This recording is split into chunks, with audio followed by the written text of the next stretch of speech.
ವಿದ್ಯಾರ್ಥಿಗಳೇ, ಪ್ರಭಾವಿ ಅಕಾಡೆಮಿಗೆ ಸ್ವಾಗತ. ಇವತ್ತು 10ನೇ ತರಗತಿಯ 11ನೇ ಅಧ್ಯಾಯದಲ್ಲಿ 11.1 ಇದರಲ್ಲಿ 7ನೇ ಲೆಕ್ಕವನ್ನು ನೋಡೋಣ.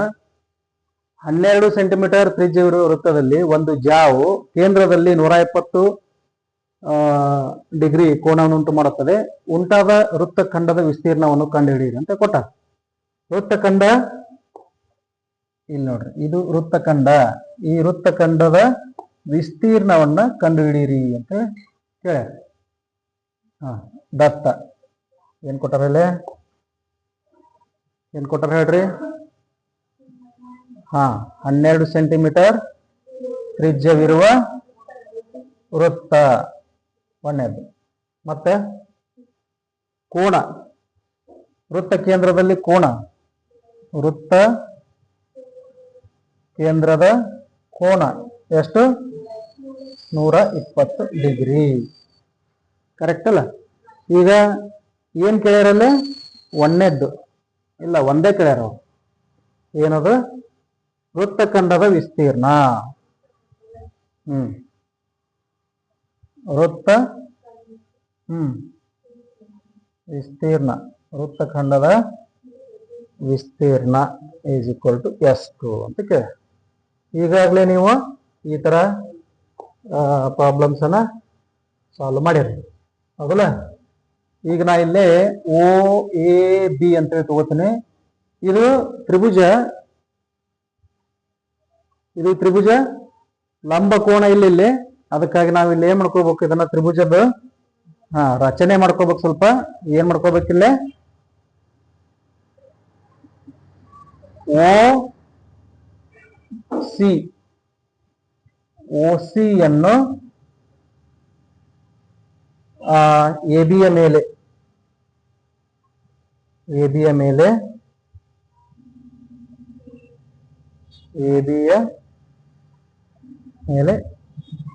ಎಳೆಯಿರಿ. ಅದು ಲಂಬ ಕೋನ ತಯಾರು ಮಾಡ್ಬೇಕು. ಕರೆಕ್ಟಾ? ಆಮೇಲೆ ಇದು 120 ಇದ್ದದ್ದು 30 ಡಿಗ್ರಿ ಈ ಕಡೆ, 30 ಡಿಗ್ರಿ ಆ ಕಡೆ, ಅಂದ್ರೆ ಎರಡು ತ್ರಿಭುಜಗಳು ಅದು. ಈಗ ತ್ರಿಭುಜ AOC ಯ ವಿಸ್ತೀರ್ಣ ಅದಲ್ಲ, ಹಾಗೂ ತ್ರಿಭುಜ OBC ಯ ವಿಸ್ತೀರ್ಣ ತೆಗಿಬೇಕು ಸಪರೇಟ್ ಆಗಿ. ಈಗ ಮಾಡ್ರಿ. OAC ದೊಳಗ ಇಲ್ಲಿ ನೋಡ್ರಿ, OAC ದೊಳಗ ಅಭಿಮುಖ ಬೈ ವಿಕರ್ಣ ತಗೋತ್ರಿ. ಅಭಿಮುಖ ಬೈ ವಿಕರ್ಣ ಇಸ್ ಈಕ್ವಲ್ ಟು ಏನು? ಸೈನ್. ಈಗ ಸೈನ್ ಎಷ್ಟಾಗೈತಿಲ್ಲ? 30. ಇದು 60 ಮೊದಲ 30 ಇದು 60. 120 ಅರ್ಧ ಮಾಡಿದ್ರ ಎಷ್ಟಾಯ್ತು? 60. ಅದಕ್ಕಾಗಿ ಇಲ್ಲಿ ಸೈನ್ 60 ಇಸ್ ಈಕ್ವಲ್ ಟು ಏನು? ಅಭಿಮುಖ ಬೈ ವಿಕರ್ಣ AC, ಅಭಿಮುಖ AC ಬೈ AO, ಹೌದಲ್ಲ? ಕರೆಕ್ಟಾ? ಇಲ್ಲಿನೂ ಅಷ್ಟೇ, ಅಭಿಮುಖ ಬೈ ವಿಕರ್ಣ. ಇದ್ರೊಳಗೆ ಯಾವ್ದೋ ಒಂದ್ ತೆಗೆದ್ರೆ ಸೇಮ್ ಬರ್ತೈತಿ, ಯಾವ್ದಾದ್ರು ಒಂದೇ ತೆಗಿಬಹುದು ನೀವು, ತೊಂದ್ರೆ ಇಲ್ಲ. ಸೈನ್ 60 ಇಸ್ ಈಕ್ವಲ್ ಟು ಇಲ್ಲಿ BC by BO, BC by BO. ಇಲ್ಲಿ ಯಾವ್ದು ಒಂದು ವರ್ಕೌಟ್ ಮಾಡಿದ್ರು ರಿಸಲ್ಟ್ ಮಾತ್ರ ಸೇಮ್ ಇರುತ್ತೆ. ಸೈನ್ 60 ಅಂದ್ರೆ ಎಷ್ಟು? √3/2. AC ನಮ್ಗ ತೆಗಿಬೇಕು. AO ಎಷ್ಟೈತಿ? ಅದು ತ್ರಿಜ್ಯ ಎಷ್ಟು? 12. AC is equal to 12 √3/2. ಕರೆಕ್ಟಾ? ಈಗ ಇದನ್ನ ಡಿವೈಡ್ ಮಾಡ್ರಿ. 2 1 2 6. AC is equal to 6√3.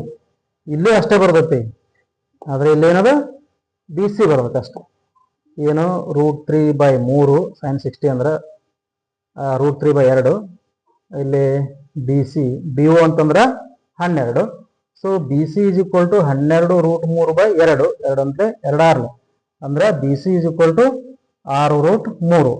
ಈಗ AB ಉದ್ದ ಅಂದ್ರ ಪಾದ,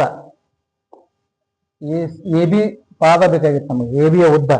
ಅಂದ್ರ A B is equal to ಏನೈತಿ A C by A C plus B C. ಹೌದಲ್ಲ, A B is equal to A C plus B C.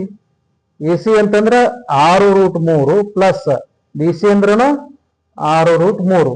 6√3 6√3 ಎಷ್ಟದು 12√3 ಆಯ್ತು. ಇದಿಷ್ಟು ಉದ್ದ ಆಯ್ತು. ಇನ್ನ ಲಂಬ ತೆಗಿಬೇಕಲ್ಲ, ಯಾವುದು ಓಸಿ. ಓಸಿ ತೆಗಿಬೇಕು ಅಂತಂದ್ರ ಈಗ ಇದನ್ನ ನಾವು ಪಾರ್ಶ್ವ ಬೈ ವಿಕರ್ಣ ತಗೊಂಡ್ರಿ. ಪಾರ್ಶ್ವ ಬೈ ವಿಕರ್ಣ ತಗೊಂಡ್ರೆ ಏನಾಗ್ತಿಲ್ಲ ನೋಡ್ರಿ, ಪಾರ್ಶ್ವ ಬೈ ವಿಕರ್ಣ. ಪಾರ್ಶ್ವ ಬೈ ವಿಕರ್ಣ ಏನು? ಪಾರ್ಶ್ವ ಬೈ ವಿಕರ್ಣ ಯಾವುದು?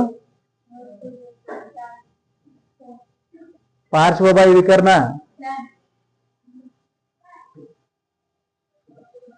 ಪಾರ್ಶ್ವ ಬೈ ವಿಕರ್ಣ ಕಾಸ್ ಆಗ್ತತಿ. ಇಲ್ಲಿ ಕಾಸ್ ಎಷ್ಟು? ಪಾರ್ಶ್ವ ಬೈ ವಿಕರ್ಣ ಕಾಸ್ 60 ಹೌದಲ್ಲ, ಕಾಸ್ 60 ಇಸ್ ಈಕ್ವಲ್ ಟು ಇಲ್ಲಿ ಪಾರ್ಶ್ವ ಅಂದ್ರೆ ಓಸಿ ಬೈ ವಿಕರ್ಣ ಅಂದ್ರ ಎಒ. ಕಾಸ್ 60 ಅಂದ್ರೆ ಎಷ್ಟು? ಕಾಸ್ 60 1/2 ಇಸ್ ಈಕ್ವಲ್ ಟು ಓಸಿ ತೆಗಿಬೇಕು. ಆಮೇಲೆ ಓ ಎ ಗೊತ್ತೈತಿ ನಮಗ ಎಷ್ಟು? 12 ಅಂತ. ಸೊ ಓಸಿ ಇಸ್ ಈಕ್ವಲ್ ಟು ಇದು 12 ಈ ಕಡೆ ಮೇಲೆ ಬಂದ್ರೆ 12/2 ಆಗ 2 ಅಂದ್ರೆ 2 6 ಕರೆಕ್ಟ್ ಅಲ್ಲ. ಈಗ ಓಸಿ ಎಷ್ಟು ಬಂತು? ಓಸಿ ಇಸ್ ಈಕ್ವಲ್ ಟು 6. ಈಗ ನೋಡ್ರಿ ಓಸಿ ಏನಿದು? ಎತ್ತರ ಹೌದಲ್ಲ, ಇದು ಎತ್ತರ. ಆಮೇಲೆ ಎ ಬಿ ಏನದು? ಎ ಬಿ ಏನು? ಎ ಬಿ ಇದು ಪಾದ. ಈಗ ನಮ್ಗ ತ್ರಿಭುಜದ ವಿಸ್ತೀರ್ಣ ಏನು?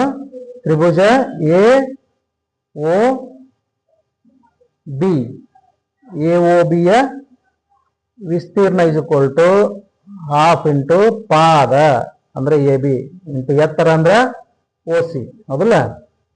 ಎ ಬಿಯ ಉದ್ದ ಎಷ್ಟೈತಿ ನಮ್ಗಿಲ್ಲ? ಎ ಬಿಯ ಉದ್ದ ಎಷ್ಟು ಬಂದೈತಿ? 12√3 ಇಂಟು ಓಸಿ ಎಷ್ಟೈತಿ? ಎತ್ತರ 6 ಬಂದೈತಿ. ಈಗ ಇದನ್ನ 2 1 2 3 6 ಅಂದ್ರೆ ಎಷ್ಟಾಯ್ತು? 12 3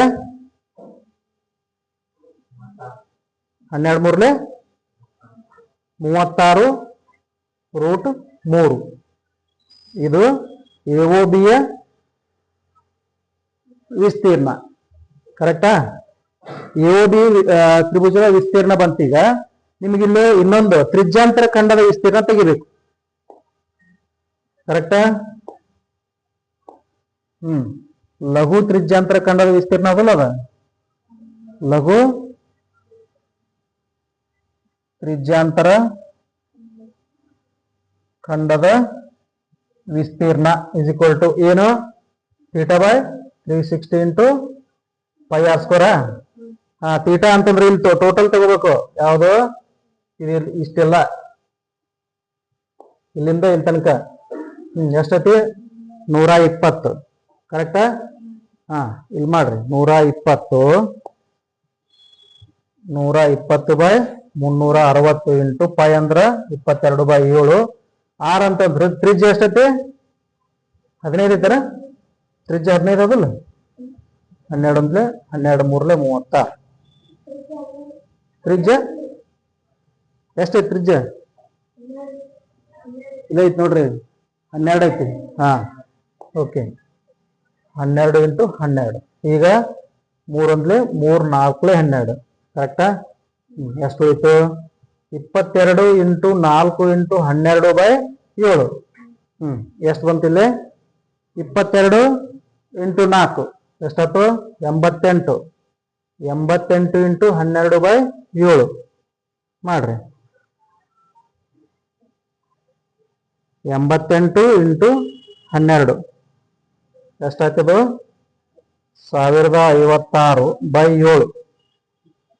1056/7 ಅಂದ್ರೆ 150.7 85.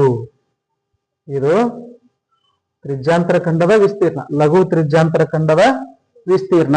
ಈಗ ನಿಮ್ಗೆಲ್ಲ ಏನ್ ಕೇಳ್ಯಾರ? ವೃತ್ತಖಂಡದ ವಿಸ್ತೀರ್ಣ.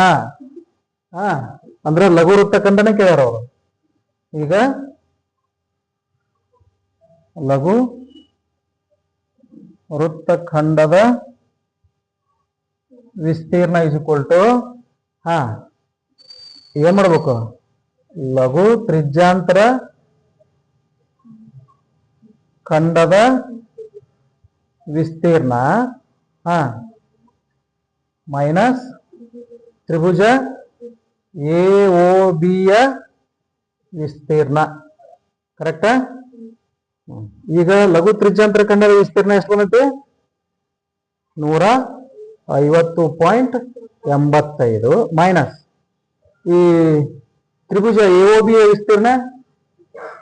ತ್ರಿಭುಜ AOB ಯ ವಿಸ್ತೀರ್ಣ ಇಲ್ಲೈತಿ ನೋಡ್ರಿ, 36√3. ಹೌದಲ್ಲ? ಮಾಡ್ರಿ 36√3. ಈಗ √3 ಬೆಲೆ ತಗೊಂಡ್ಬಿಡ್ರಿ, 150.85 ಮೈನಸ್ 36 ಇಂಟು 1.73. ಹೌದಲ್ಲ? ಮಾಡ್ರಿ ಎಷ್ಟಾಯ್ತು ಇಲ್ಲಿ? 36 ಇಂಟು 1.73 ಅಂದ್ರೆ ಎಷ್ಟಾಯ್ತು? 62 62.28 ಆಯ್ತು. ಈಗ ಇದನ್ನ 150.85 ಇದ್ರೊಳಗ ಮೈನಸ್ ಮಾಡ್ಕೊಡ್ರಿ. 62.28 ಎಷ್ಟು ಬಂತು? 88.57 ಸೆಂಟಿಮೀಟರ್ ಸ್ಕ್ವೇರ್. ಇದು ನಿಮ್ಗೆ ಕ್ಲಿಯರ್. ಏನು? ಲಘು ಅಥವಾ ವೃತ್ತಖಂಡದ ವಿಸ್ತೀರ್ಣ. ಇದಕ್ಕೆ ಅರ್ಥ ಆಯ್ತಲ್ಲ? ಈಗ ಇದು ನಿಮ್ಗೆ ಸರಿಯಾಗಿ ಅರ್ಥ ಆಗ್ಬೇಕು ಅಂತಂದ್ರ ನನ್ನ ಜೊತೆನೆ ನೀವು ಬರ್ಕೊಂತ ಹೋಗ್ಬೇಕು. ವಿಡಿಯೋದ ಜೊತೆನೆ ನೀವು ಬರ್ಕೊಂತ ಹೋಗ್ಬಿಟ್ರಂದ್ರ ನಿಮ್ಗೆ ಈಸಿ ಆಗಿ ಅಂಡರ್ಸ್ಟ್ಯಾಂಡ್ ಹಾಕೊಂತ ಹೋಗ್ಬೇಕು. ಬರೀ ವಿಡಿಯೋ ನೋಡ್ಬಿಟ್ಟು ಬರ್ಕೊಂತ ಹೋದ್ರಿ ಅಂದ್ರ ನಮ್ಮ ಜೊತೆನೆ ನಿಮ್ಗೆ ಈಸಿಲಿ ಅಂಡರ್ಸ್ಟ್ಯಾಂಡ್ ಆಗ್ತದೆ. ಇದು ಇಷ್ಟು ಉತ್ತರ.